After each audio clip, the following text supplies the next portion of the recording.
సంస్కారాలు చూసుకోకపోతే ఎప్పుడు ఎవరైనా వాళ్ళు వెళ్ళిపోదామనేటువంటి తాపత్రయంతో ఉన్నటువంటి నాగరికంగా మారిపోయింది మన యొక్క వ్యవస్థ.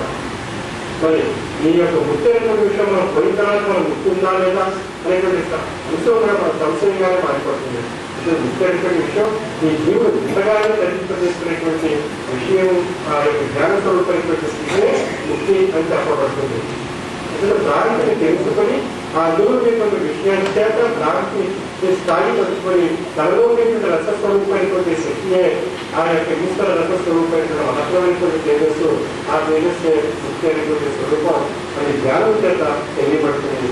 అంచేత ఆ జ్ఞానం చేత తెలిసినటువంటి ఆ ముక్తి అనేటువంటి విషయాన్ని కలిప చేసుకోగలిగినటువంటి జీవన్ముక్త స్వరూపుడు అని చెప్పబడుతున్నారు. ఇటువంటి జీవన్ముక్తిని మనం పొందగలిగేటువంటి అంశాలతో మన అనుభూతిలో మనకు తెలియబడుతుంది.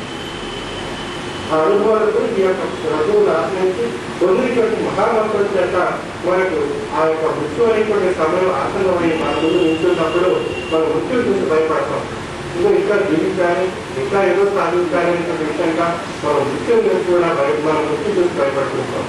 కానీ ఈ యొక్క అర్థానికి ఎవరిటువంటి జ్ఞానస్వరూపిగా ప్రయాణం చేసినటువంటి వారికి ఆ మృత్యువు వస్తే ఇక్కడ ఎదురుగా నిలబడి తను శాసించినటువంటి ఆ మృత్యువును భయపడదు. అటువంటి దేవుడు ముక్తి చేత తన యొక్క జీవితాన్ని సాధించడానికి జరుగుతుంది. అటువంటి దేవుడిటువంటి స్వరూపుడు ఈ దేవుడిటువంటి తత్వవేత్తకు దేవుడిటువంటి స్వరూపం కలిగినటువంటి ఆ యొక్క సాధనలు మాత్రమే అది సాక్ష్యం కావాల్సినటువంటి విషయం. దేవుడిటువంటి తత్వాన్ని మనం తెలుసుకోవాలి అన్నట్లయితే మనలో సంకల్పం ఏర్పడాలి. ఆ సంకల్పం ప్రశ్నగా మారాలి. తత్వమసి అని నీ వైపు ఏది నీ వైపు అనేటువంటి ప్రశ్నగా మనలో తగ్గినప్పుడే తత్వం యొక్క పుష్పాలు మనలో వికసింపబడేటువంటి అవకాశం అప్పుడు మనకి ఏర్పడుతుంది. ఇక దాంట్లో పుష్పాలను మనం పొందాలి అన్నట్లయితే సద్గురు చర్చలు చేయాలి. మన ప్రశాంతిటువంటి జ్ఞానాన్ని మనం పొందాలి. ఆ పొందినప్పుడే మనలో ఉండేటువంటి ఈశ్వరుడు మనకు తెలియబడతాడు.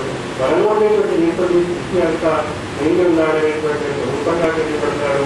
ఆ స్థితిలో ఉండేటువంటి ఈశ్వరుడు మనలో ఉండేటువంటి ఈశ్వరుడు. ఉదాహరణకు పంచభూతాలు ఇప్పుడు నీరు గాలి భూమి ఆకాశం ఏ విధంగా సృష్టిని మూలంగా కారణపత్రం ఉన్నాయో జీవస్వరూపానికి ఆయా స్వరూపాల్లో ఉండేటువంటి పంచభూతాలే మానవులు ఆయా శక్తి స్వరూపాలుగా శాంతిగా నీరటువంటి జీవద్రవ రసాయనిక చర్యలుగా ఆ యొక్క నీరవిధంగా పంచభూతాలు పదార్థాలు ఆయా రూపాలుగా మానవులు తెలియబడుతున్నాయో అదేవిధంగా మనలో ఉండేటువంటి ఆ రసస్వరూపమైనటువంటి తేజస్సు సూక్ష్మ యావత్తు నిలిచినటువంటి ఆ రసస్వరూపమైనటువంటి తేజస్సు ఒకటిగా ఉంటనే విషయం ఆ యొక్క దేవుడిపోయినటువంటి సాధకుడికి తెలియబడుతుంది.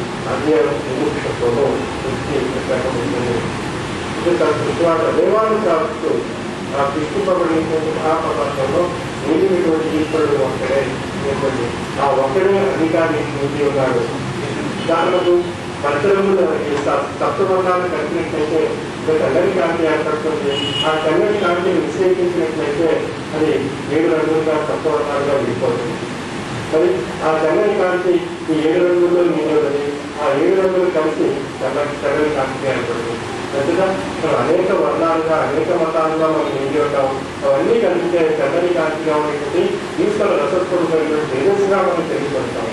ఇక్కడ ఆ అనేక వర్ణాలతో ఉన్నటువంటి ఆ సప్తవర్ణాలు కలిసి ఏదైతే తెల్లని కాంతిగా తెలియబడుతుందో మన యొక్క లౌకికమైనటువంటి దృష్టికి అదేవిధంగా అనేక మతాలతో నిండినటువంటి ఈ యొక్క వ్యవస్థలో మానవ జీవన వ్యవస్థలో అన్ని మతాలన్నింటినీ కలిపితే తెలియబడేటువంటి ఒక తెల్లని కాంతి ఈశ్వర రసస్వరూపమైనటువంటి తేజస్సు అటువంటి విపరీతమైనటువంటి తేజస్సుగా నీటి ఉన్నటువంటి తత్వాన్ని తెలియజేసేటువంటి ఈశ్వర ఏకత్వ ప్రతిపాదించేటువంటి తత్వము ఈశ్వర విజ్ఞానం యొక్క ఆధ్యాత్మిక యొక్క తత్వము. ఈ అటువంటి తత్వాన్ని మహత్తమైనటువంటి విషయాన్ని మన అనుభూతంలో మహామంత్రాన్ని ద్వారా ఈ లోతైనటువంటి యథార్థమైనటువంటి జ్యోతిమైనటువంటి జ్ఞాన సాధన చేత మనలో